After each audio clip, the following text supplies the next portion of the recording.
Chapter 9. Now David said, Is there still anyone who is left of the house of Saul, that I may show him kindness for Jonathan's sake? And there was a servant of the house of Saul whose name was Ziba.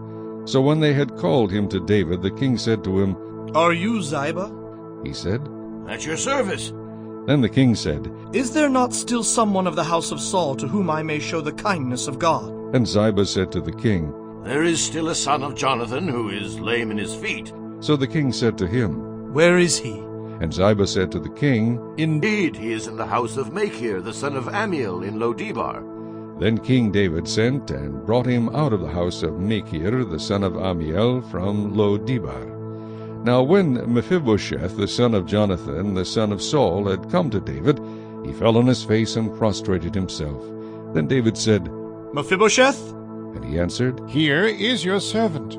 So David said to him, Do not fear, for I will surely show you kindness for Jonathan your father's sake, and will restore to you all the land of Saul your grandfather, and you shall eat bread at my table continually. Then he bowed himself and said, What is your servant, that you should look upon such a dead dog as I? And the king called to Ziba, Saul's servant, and said to him, I have given to your master's son all that belonged to Saul and to all his house.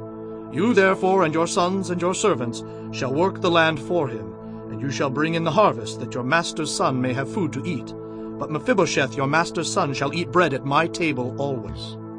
Now Ziba had 15 sons and 20 servants. Then Ziba said to the king, According to all that my lord the king has commanded his servant, so will your servant do. As for Mephibosheth, said the king, he shall eat at my table like one of the king's sons.